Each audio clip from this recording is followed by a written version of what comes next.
Muy buenas noches, bienvenidos a La Controversia, hoy con un tema fundamental para el país por los últimos acontecimientos, el del crimen organizado.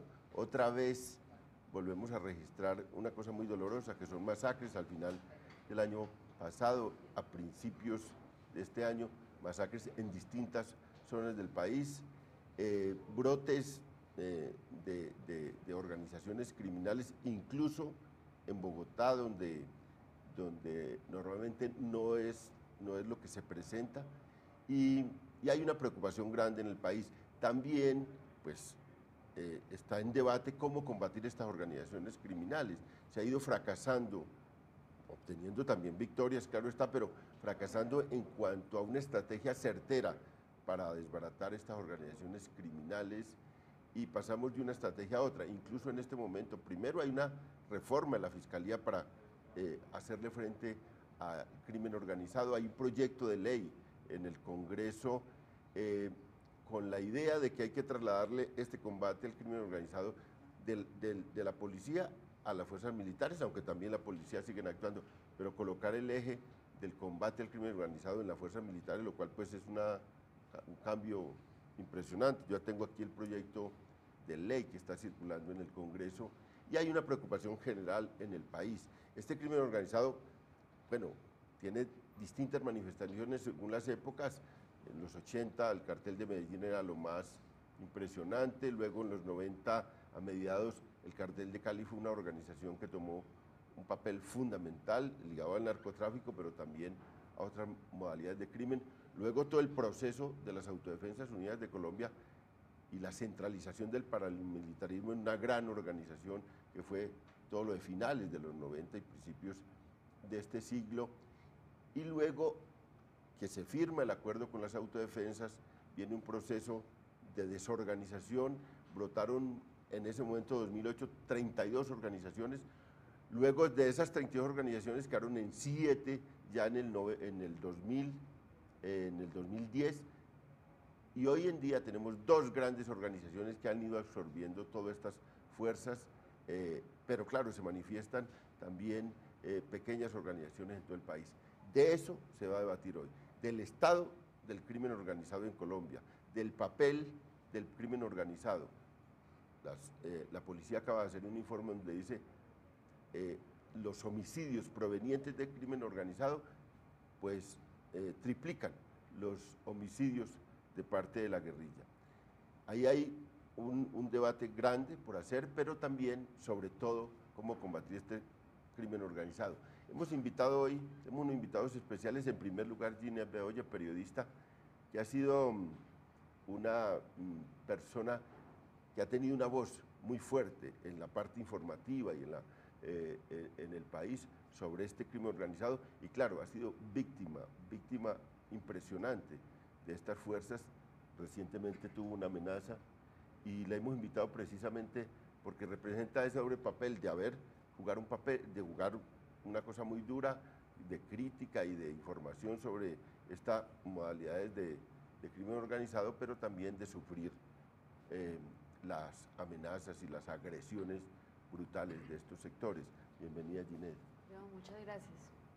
Y sí, efectivamente creo que ese es el tema de moda, como dirían los jóvenes. Tenemos a Rafael Guarines, ministro de la Defensa, un analista, un crítico, una persona también muy conocedora del tema, y lo hemos invitado hoy para que nos dé su punto de vista. Rafael, muchas gracias. Encantado de estar acá. Bueno, Héctor Riveros, que es un invitado tradicional de este programa, dicen, Héctor es como de la casa, le viene mucho al programa, y pues ha sido secretario de gobierno de Bogotá, ahora es comentarista en Blue, columnista en La Silla Vacía. ¿Qué más cargos tiene ahora? Director del Instituto de Pensamiento Liberal. Director del Instituto de Pensamiento Liberal. Y son invitados más en un análisis más general. Y tenemos a Juan Carlos Flores, concejal de Bogotá, también muchas veces invitado a este programa, que pues nos puede dar una perspectiva sobre Bogotá, pero también lo que ha visto él en este tema en el país. Antes de esto, vámonos a una nota, antes de abrir este debate, a una nota informe sobre los últimos acontecimientos que involucran a estas fuerzas en el país.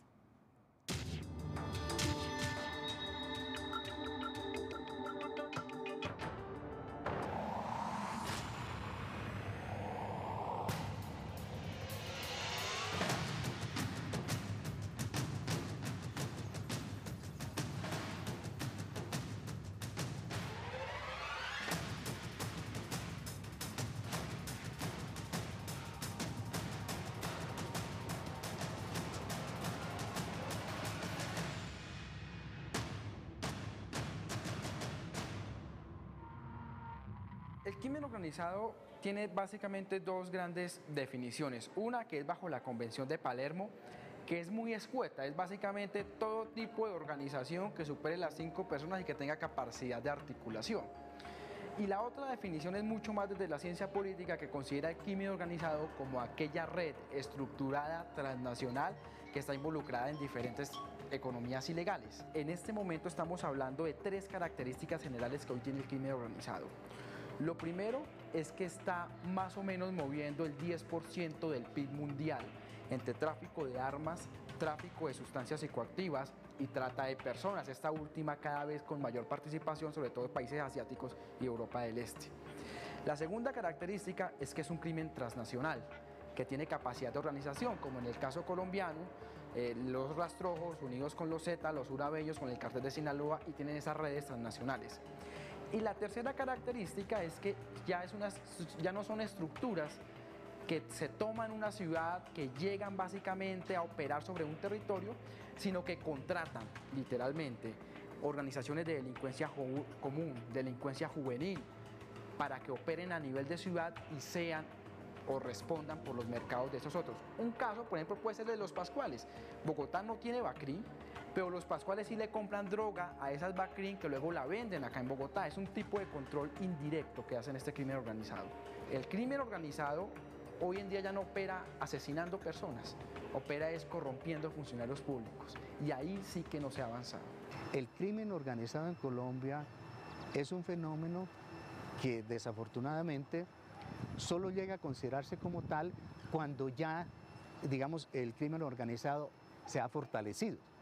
Lo que le falta al Estado es tomar acciones, es tomar decisiones mucho más oportunas cuando se está gestando la conformación de grupos organizados. Uno ve con mucha preocupación lo que ocurre en La Guajira, en zonas como Dibuya, donde las bandas criminales, donde el crimen organizado amedranta, asesina personas, no simplemente porque estén reclamando sus tierras, porque uno creyera que simplemente se están limitando a las víctimas reclamantes de tierra, no, están nuevamente detrás de las tierras que tienen, por ejemplo, oro, o están detrás de las rutas del narcotráfico, están asesinando los pescadores porque necesitan que las lanchas rápidas salgan de los puertos.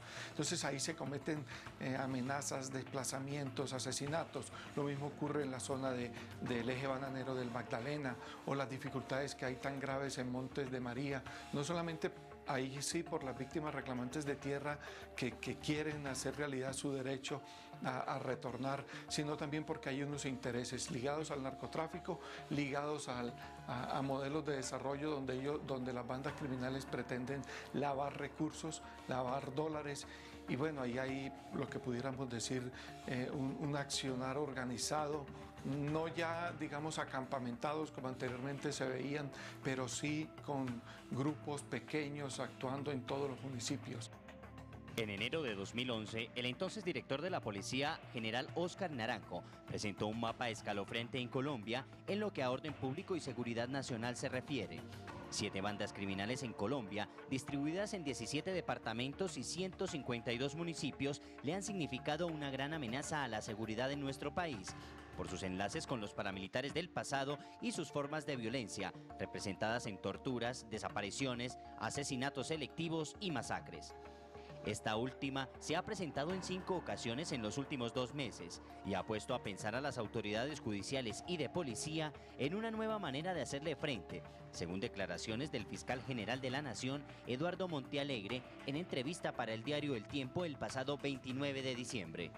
Las investigaciones de la Fiscalía no estaban orientadas a investigar y desarticular estas organizaciones criminales. Tenían como eje investigaciones individuales centradas en casos particulares. Creo que uno de los grandes defectos de la Fiscalía General es seguir investigando delincuencia individual cuando el país enfrenta situaciones de criminalidad organizada. Montealegre aseguró además que prepara a la Fiscalía General de la Nación para una reestructuración, para que ésta pueda enfrentar la criminalidad en Colombia según los nuevos retos y desafíos. A través de un giro en la metodología de la investigación en la Fiscalía, que subsane esta grave falla de no estudiar los aparatos organizados de poder. Este giro estructural lo iniciamos con la creación de la Unidad de Análisis y Contexto, que estará conformada por más de 100 fiscales y alrededor de 150 analistas.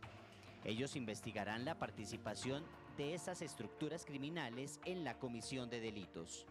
El proyecto de reestructuración que se prepara en la Fiscalía General de la Nación para enfrentar a la criminalidad, no de forma individual sino colectiva, parece contar con el visto del presidente Santos, según sus últimas declaraciones, y es tema de discusión y análisis en la controversia.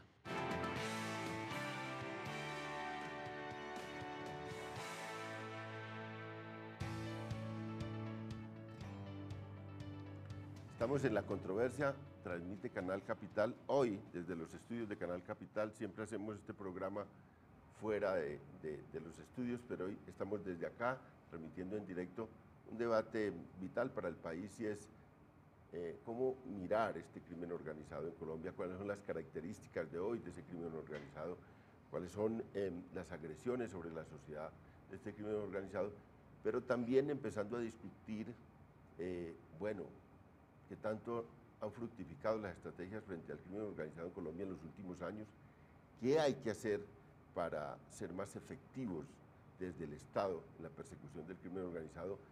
Y claro, sobre esto hay opiniones muy diversas, también las categorías que se utilizan son distintas, a veces pues hay unas diferenciaciones acá y hemos pasado por muchas maneras de nombrar este crimen organizado en Colombia. Y de eso se trata el debate hoy, para que los televidentes puedan hacerse a un juicio. Yo quiero empezar con Ginette, porque Ginette palpita mucho en esto y quisiera ver cómo ha visto usted la historia. A usted le ha tocado vivir diversos momentos. Esto de ahora tiene conexión con lo anterior. Usted que fue víctima antes y que ahora recibe amenazas, ¿ve una conexión entre eso, lo del pasado también tiene que ver con lo de hoy? Sin lugar a duda todo viene encadenado. Primero hay que ver cómo se ha ido transformando el crimen en Colombia. Y lo mencionaba usted, años 80, los grandes carteles, cartel de Medellín, luego cartel de Cali, cartel del norte del Valle, luego entran en el juego FARC, paramilitares, después terminamos en unas bandas criminales y se ha ido transformando el crimen, pero lo que uno ve es que siempre tiene un hilo conductor y es que son los mismos protagonistas. Esos muchachos que hoy se dan bala en las comunas de Medellín, son esos muchachos, esos niñitos que crecieron viendo a su hermano, a su primo, como sicario de los carteles, pero después los vieron en la banda de Don Berna, entonces era el modelo a imitar, a esto sumado a las pocas posibilidades sociales para tener otro tipo de vida, y eso fue alimentando toda esa, digamos, toda esa criminalidad que vemos hoy, y sin lugar a dudas, lo que sentimos los ciudadanos que somos amenazados o que de alguna manera estamos en el ojo del huracán hoy, pues es que esas intimidaciones vienen de un grupo que hoy tiene otra denominación, que es banda criminal o organización de delincuencia, pero que en el pasado hicieron parte de esas grandes estructuras paramilitares y que tenían siempre algo que los unía, que era el narcotráfico.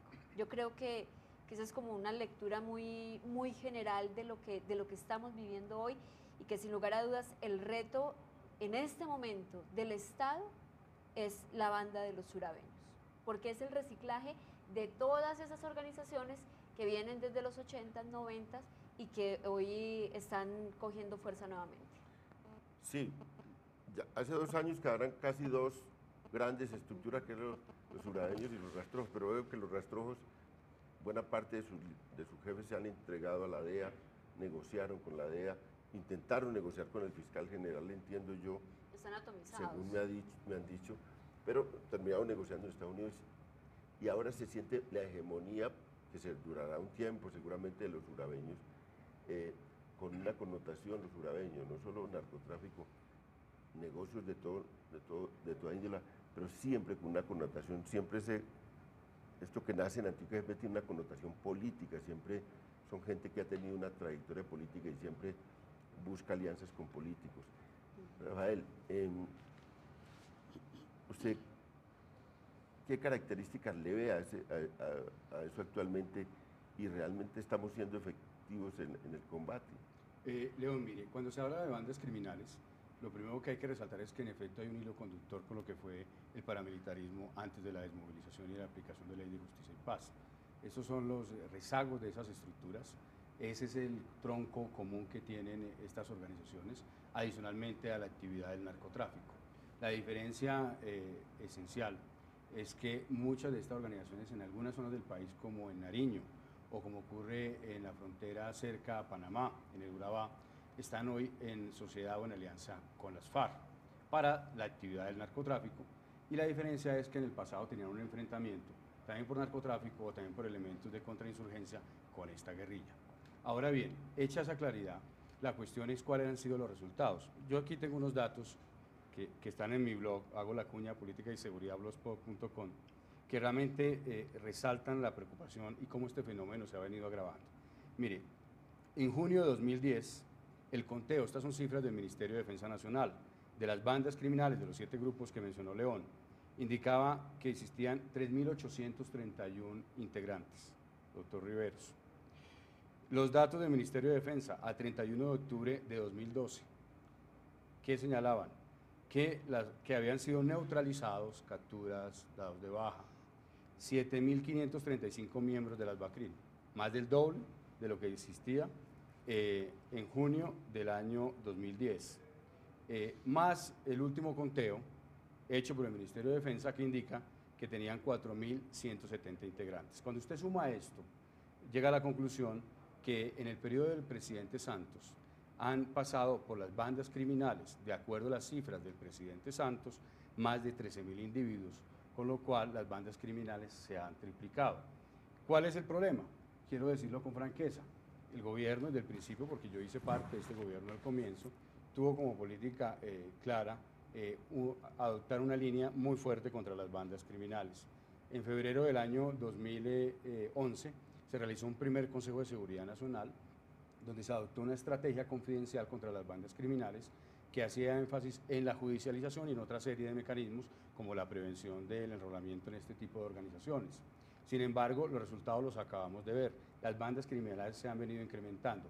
¿A qué atribuyo, y no pretendo acabar este tema, lo podemos comentar más adelante, pero a qué atribuyo algunos elementos ese resultado negativo? Primero, a que se ha amarrado a las fuerzas militares en el combate contra bandas criminales. Por supuesto, no se puede utilizar el poder militar cuando una banda criminal está en una zona urbana, pero las bandas criminales tienen unos componentes altamente armados, con alto nivel de hostilidad, que cumplen los criterios del derecho internacional humanitario y que hoy, inclusive con conceptos de la Cruz Roja Internacional, se consideran parte de un conflicto teniendo en cuenta esos criterios. Contra esas organizaciones, de acuerdo a estas normas internacionales, cabría utilizar todo el poder de fuego de las fuerzas militares. Sin embargo, eso les está prohibido desde hace 2 años, lo cual permite que las bandas criminales en las zonas rurales crezcan.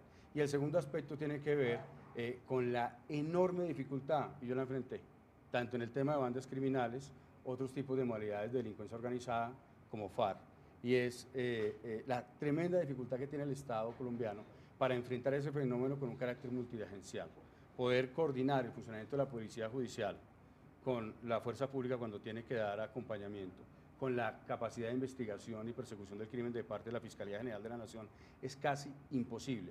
Termino con esto, y es un ejemplo en Medellín. En Medellín, en la Comuna 13, uno de los primeros retos que nosotros asumimos. Estuvimos en la Comuna 13, se hizo un Consejo de Seguridad en Medellín en cabeza del presidente Santos, se adoptó la decisión de crear un centro integrado de acción en la Comuna 13, con componentes de política social, de fuerza pública, en un momento muy difícil, tanto militar como policial, cada uno con sus roles definidos, y se solicitó un fiscal.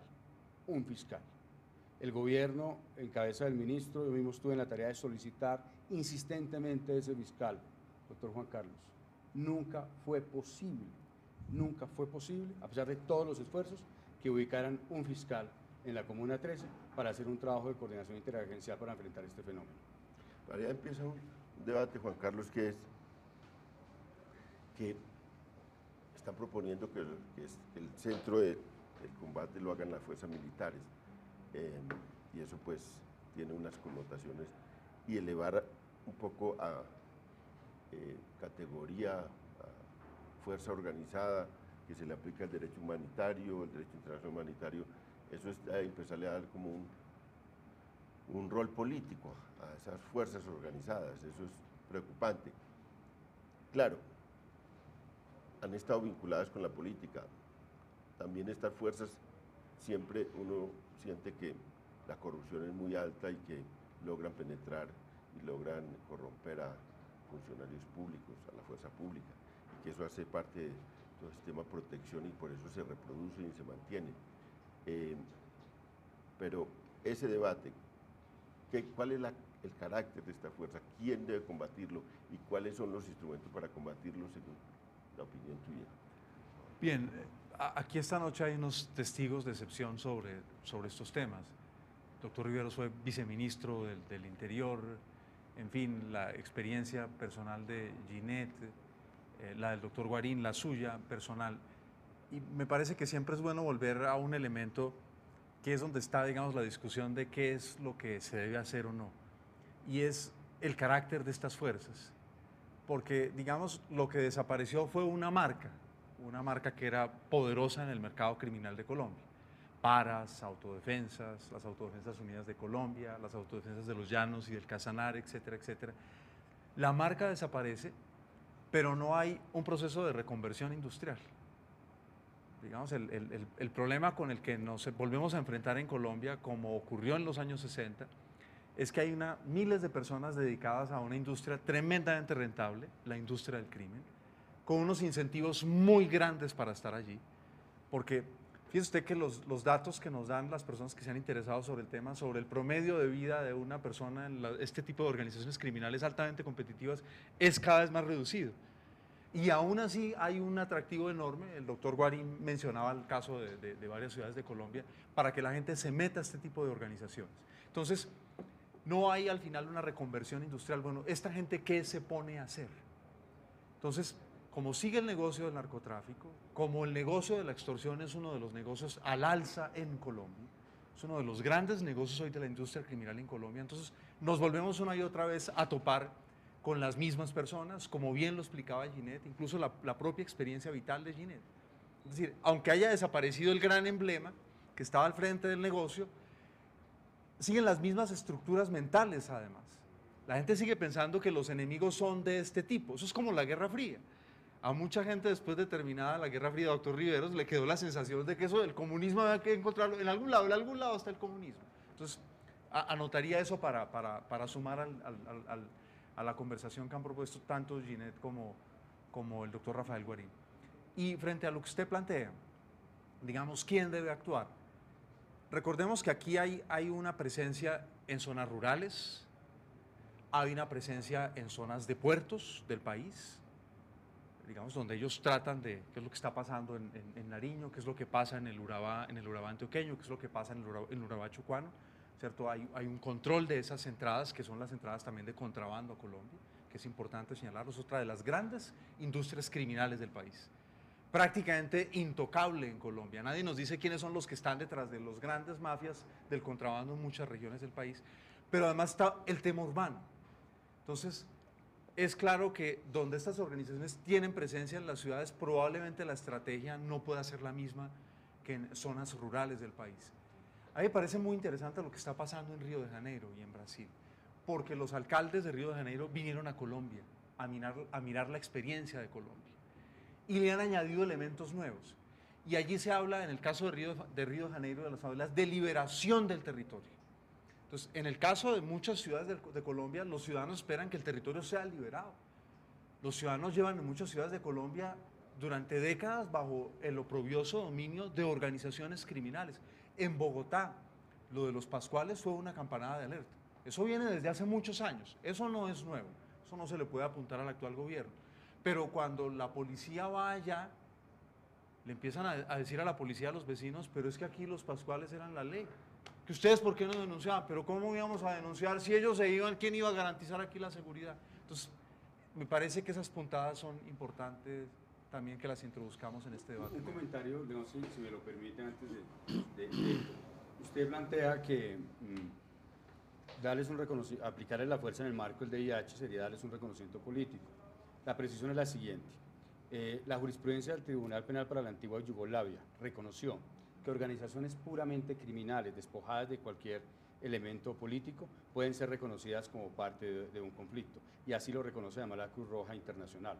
Lo que yo digo acá es que el crimen hay que combatirlo con todos los instrumentos del Estado, con toda la contundencia en el marco del Estado de Derecho, pero por supuesto a esta organización, a estas bandas criminales, de ninguna manera podríamos cometer el error, de ninguna forma, de darles tratamiento ni reconocimiento político. Hay que tratarlo como lo que son, delincuentes.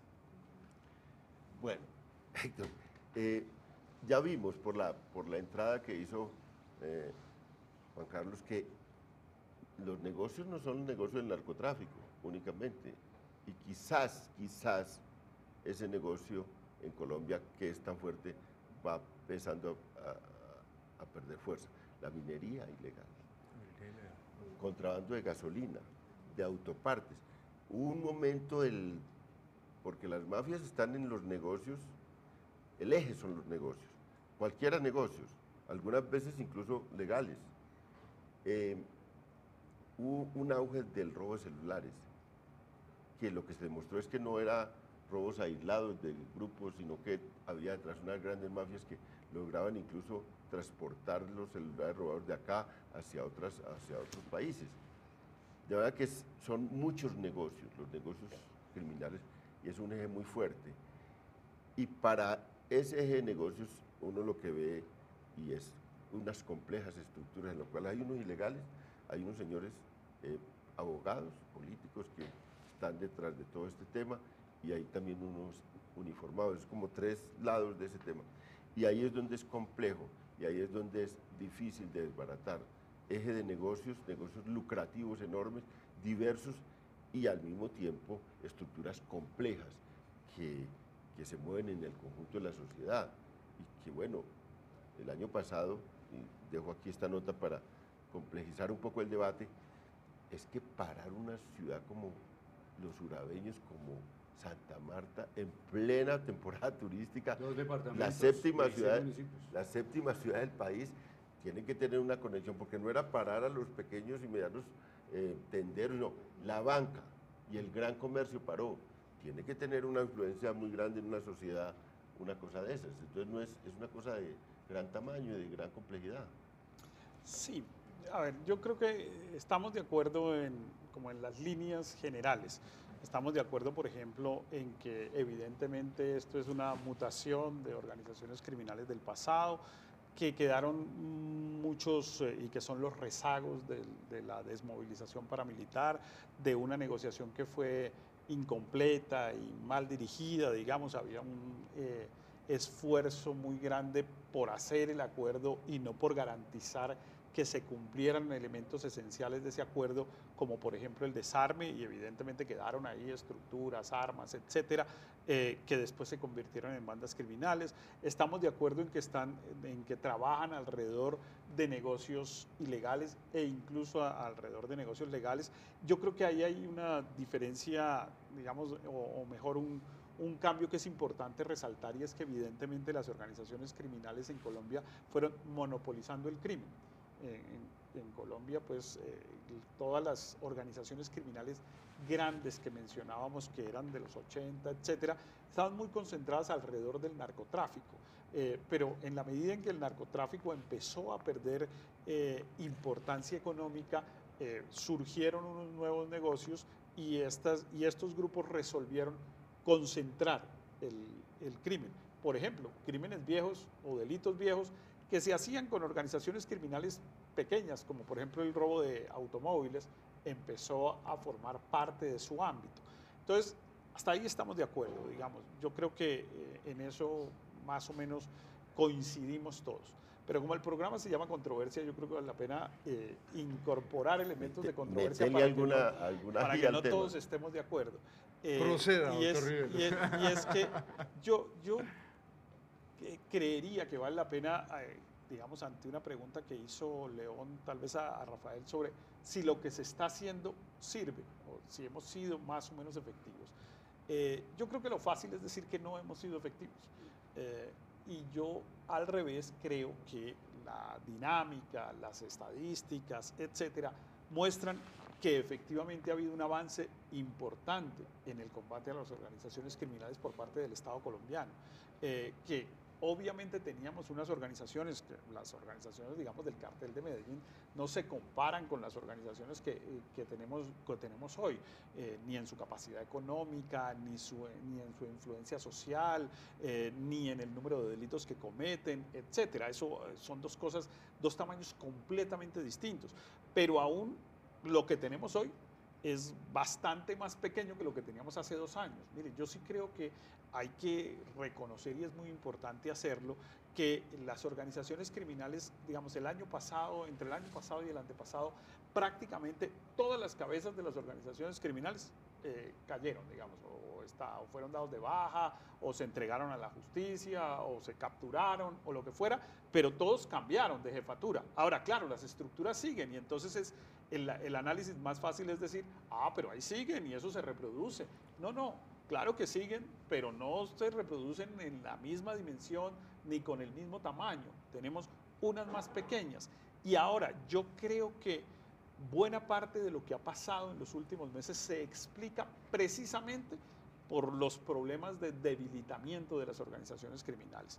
Lo que pasa es que hay unos personajes que, por ejemplo, están negociando su entrega y pues van y los matan a él y a 10 más. Y eso es lo que ocurre. Entonces, pues claro, los matan porque esas personas van a delatar a otros, etcétera. Pero en mi opinión hay un debilitamiento de las organizaciones criminales y no nos podemos confundir por el hecho incluso de que llegara a subir el número, por ejemplo, de homicidios. No ha subido, pero aún si llegara a subir, y el hecho de que hayan aparecido masacres como aparecieron en las últimas semanas o meses, me parece que no son una demostración del fortalecimiento de las organizaciones, sino al revés, una muestra de que realmente esas estructuras están en problemas. Ahora, claro, tiene una estructura compleja, mucho dinero, corrupción incluso de miembros de fuerzas de la fuerza pública, corrupción de políticos, etcétera. O sea, hay una estructura que es muy compleja, pero yo creo también mucho más débil que esa misma estructura, con los cambios que tuviera de hace 2 años y ni qué decir de hace 10 o 20. León, Héctor, que está en controversia. Héctor, ahora para generar la controversia. Sí, para que está en controversia. León, si me permite un apuntecito de algo que digamos que también para aportar a ver cómo se piensa este problema hoy en Colombia. Y es claro que las grandes marcas han salido del mercado, pero el ciudadano común y corriente, el caso de las ciudades, sigue sintiendo sobre sí el peso de esa criminalidad. Y en la medida en que es aparentemente más difusa, más le pesa porque las estructuras del Estado no tienen esas marcas a las que perseguir y se acostumbraron a perseguir esas grandes marcas. Entonces, como no las ven, entonces ahí empieza ese descontento ciudadano en las ciudades grandes, las ciudades intermedias, los pueblos de Colombia, con la sensación de seguridad. Luego, otro elemento para... Pero no quiere decir que las estructuras sean más de acuerdo, fuertes. pero no olvidemos, digamos, sobre quién está recayendo el trabajo delictivo de estas organizaciones. Y luego un elemento que me parece muy importante y es la conexión de estas grandes estructuras criminales con parte de la clase política en las regiones de Colombia. Yo creo que eso es importante señalarlo, porque digamos, hubo una parte de la clase política a la que se le puso el rótulo, ¿cierto?, para políticos, y esos fueron juzgados, encarcelados, etcétera, etcétera, pero no tenemos mucha claridad de las redes criminales de los políticos que hacen parte del negocio. Y voy a dar 2 ejemplos, uno actual y otro del reciente pasado de una gran ciudad. El actual es la oficina de Envigado. ¿Sí? Digamos, ¿por qué la oficina de Envigado logra una y otra vez sobrevivir? ¿Qué es lo que pasa allí? ¿Por qué el Estado no logra desarticular una estructura criminal que tiene un enorme control sobre una de las zonas más ricas y más urbanizadas de Colombia? lo que le dicen a uno de los expertos antioqueños es que esas conexiones políticas de la oficina de Envigado no han sido desmontadas, que esas redes ilegales con la política en buena medida siguen vivas. Y otro ejemplo, es un ejemplo de Bogotá. Aquí hubo durante años unos señores, los hermanos Báez, que eran los dueños del contrabando de licor. Lo sabía todo el mundo, en la zona de San José, de San Andresito, San José. ¿Por qué nunca los detuvieron? Si todo el mundo sabía que por ahí pasaba el gran contrabando de licor de muchas grandes ciudades de Colombia, incluida Bogotá. A ellos solo los echaron el guante cuando la DEA les grabó una conversación donde se metían con el negocio del narcotráfico. De resto, sus poderosas redes, muy probablemente en la DIAN, en una parte de la clase política, les permitieron sobrevivir. Entonces, yo creo que aquí hay que empezar a meter, ¿cierto?, ese tema de las redes políticas que sustentan en muchas regiones de Colombia estas organizaciones criminales.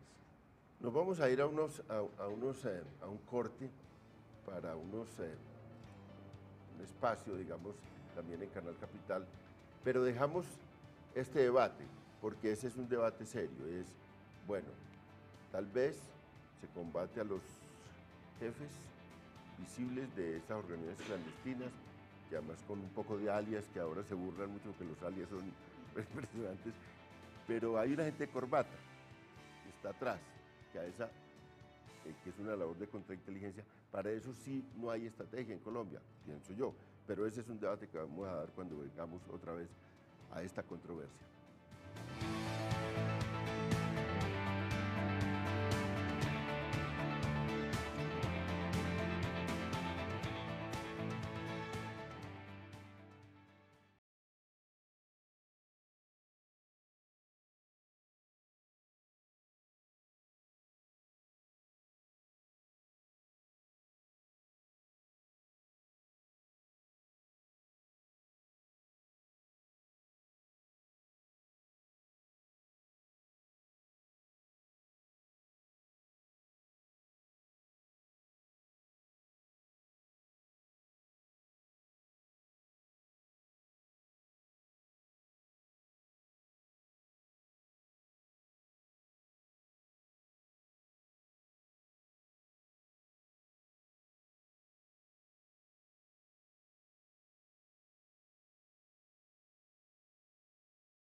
estamos en la controversia Canal Capital en un tema capital, el de crimen organizado. Y aquí Héctor Riveros puso un tema y dijo, bueno, para meter controversia aquí se ha habido eficacia en algunas cosas, o ha habido eficacia en el crimen y no puede decirse que hoy sea más fuerte. Y hay que reconocer, en lo que dice Héctor Riveros, es las cabecillas, sobre todo las que quedaron desde el 2008 para adelante, que fueron algunos mandos visibles que venían de las autodefensas, algunos mandos medios que estaban ahí y que también empezaron a conocerse, y ha habido bajas, capturas, entregas de estos jefes, y sin duda de esos visibles importantes no queda ninguno, o queda uno o dos, de manera que en eso se le reconoce.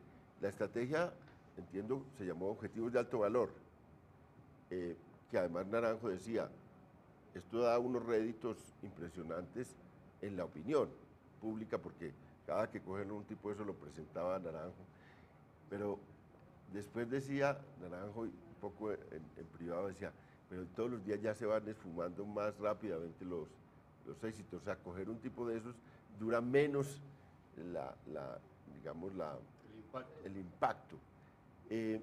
Y ahí hay eficacia, hay también desmantelamiento de algunas zonas, de algunas organizaciones, pero algo no funciona porque esto está, y ya aquí en medio digamos, en el lapso de tiempo en que estuvo en otra cosa, Canal Capital, decíamos que hay una cosa política de fondo. Empecemos a escudriñar eso. Quiero agregar algo a lo último que dijo Héctor, y es que en este momento, en la nueva política que tiene la policía, y que por eso crea esa central de inteligencia para esto, para el crimen organizado, para el que afecta al ciudadano de a pie, hay una radiografía de qué es lo que en este momento está afectando al país, y hay identificados unos crímenes que son los que realmente le están costando al país. El primero, la extorsión y la microextorsión, aunque yo no creo que hay microextorsión, o sea, sean 500 pesos o 2.000 millones, es extorsión, y eso tiene fregado a muchas ciudades del país. Luego viene el microtráfico, y es porque estas grandes organizaciones que antes pensaban en poner un cargamento de cocaína en México, en Estados Unidos, en Europa, ahora le están apostando a poderlo distribuir aquí adentro porque les sale más lucrativo, no se arriesgan mucho, de todas maneras les entra un flujo de dinero bien importante. Y el tercero es el robo de celulares. La policía sigue muy preocupada por el tema del robo de celulares porque sigue haciendo parte de una gran empresa transnacional criminal donde está unida a Honduras, donde se cruza por toda Centroamérica y donde también hay países de Sudamérica. Eso por un lado. Y por el otro lado, yo creo que algo que nos sigue afectando y que sigue siendo el combustible para estas organizaciones, sean grandes, pequeñas, banda criminal o banda de delincuencia organizada, es que siguen teniendo un patrocinio, y es un patrocinio por debajo de cuerda y unos nexos políticos muy fuertes. Sin dar nombres, les digo que cuando el año pasado yo hice la investigación sobre los surabeños y me metí a Necoclí, fui a San Pedro de Urabá, estuve en Arboletes, y hablo de que en este momento hay unos personajes que patrocinan a esta banda criminal, pues viene la amenaza, pero con la amenaza viene la demanda. Y la demanda de un señor que yo menciono, y el señor me demanda porque le daño su buen nombre, cuando este señor tiene un pasado criminal, pero aparte de eso es el dueño de la mitad del Urabá antioqueño, dueño de unas fincas que están legalizadas, pero además amigo de unos empresarios honorables que asisten a los cócteles, pero que sin embargo siguen pagando cuotas. Ellos dicen que prefieren pagar una cuota de seguridad, no es una extorsión, pero que realmente tienen esa doble moral de seguir patrocinando una organización criminal que le está haciendo mucho daño al país. Entonces, mientras eso no se desmonte, mientras ese respaldo de los señores honorables, algunos empresarios, algunos ganaderos, algunos bananeros se siga dando, pues es imposible desvertebrar cualquier organización. Eso significa que primero hay complacencia de un sector de la sociedad, de sectores de la sociedad con toda esa criminalidad, pero que hay también que el tema de la inteligencia y la contrainteligencia, que es un tema fundamental falla mucho en este combate a estos sectores para desmontar estas alianzas políticos, empresarios y criminales. Sí, León, así es. El problema en Colombia, desde mi punto de vista, es que carecemos de un Estado fuerte. Entendiendo por un Estado fuerte, un Estado donde haya un absoluto imperio de la ley, un Estado de derecho legítimo, donde la justicia funcione, donde los organismos de seguridad funcionan adecuadamente. Graves problemas se generan con las bandas criminales en zonas costeras, como la región del Atlántico o del Pacífico, porque desgraciadamente integrantes de la fuerza pública, como está comprobado, como ha sido comprobado, han sido capturados, están involucrados con estas bandas criminales.